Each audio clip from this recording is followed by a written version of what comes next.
ভগবত ভক্তি হচ্ছে একটি জীবন ধারা, কেবল একটি অঙ্গ না।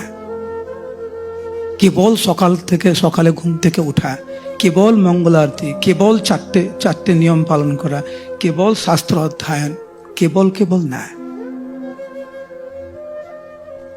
এইটাই যদি হতো তাহলে অর্জুন ভগবানকে জিজ্ঞাসা করতো না, স্থিতা প্রজ্ঞস্য কা ভাষা সমাধিস্থস্য কেশব স্থিতাদি কিম প্রভাসেতা কিম সীত ব্রজেত কিম। হে ভগবান, আপনি যে স্থিতপ্রজ্ঞের কথা বলছেন, কেমন কথা বলেছে?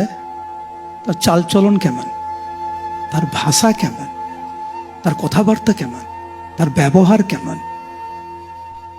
একজন ভক্তকে তার ব্যবহার দেখে,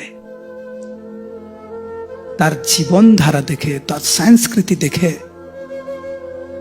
তাকে বোঝা যায়।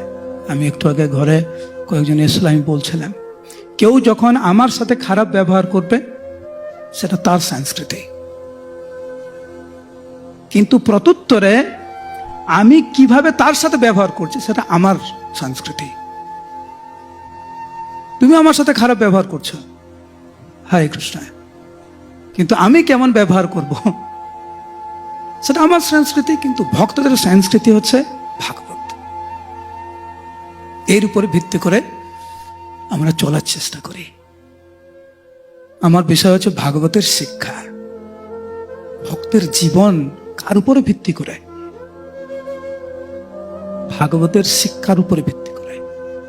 কে আমার সাথে কেমন ব্যবহার করলো তার ব্যাপার, সেটা তো আমার নিয়ন্ত্রণের বাইরে। আমি কিরকম ব্যবহার করবো সেটা আমার নিয়ন্ত্রণের মধ্যে।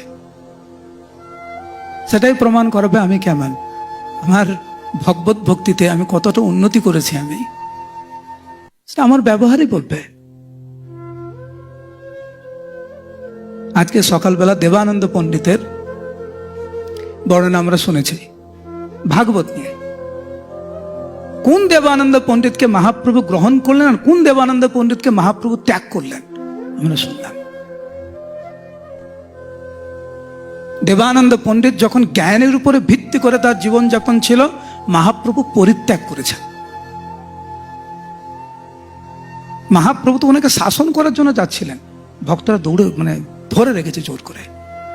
কিন্তু সেই দেবানন্দ পণ্ডিত ওনার যখন সংস্কৃতি যখন পাল্টালো, বক্রেশ্বর পণ্ডিতের মতো মহাভাগবতের চরণ যখন আত্মসমর্পণ করলো, মহাপ্রভু তাকে আলিঙ্গন করলেন, তাকে বিশেষ কৃপা প্রদর্শন করলেন। কোন সংস্কৃতিতে আমরা অভ্যস্ত?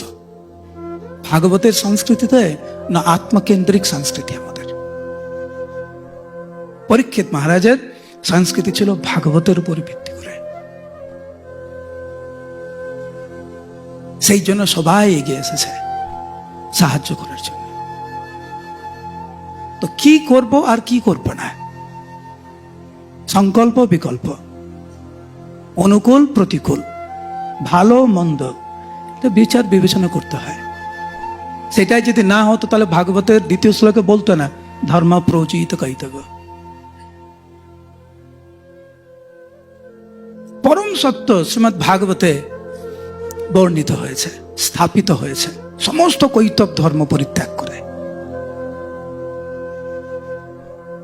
তো আমাদের জীবনে যদি আমরা পরম সত্যকে অনুসন্ধান করতে চাই, পেতে চাই, কৈতব মনোভাব আমাদের পরিত্যাগ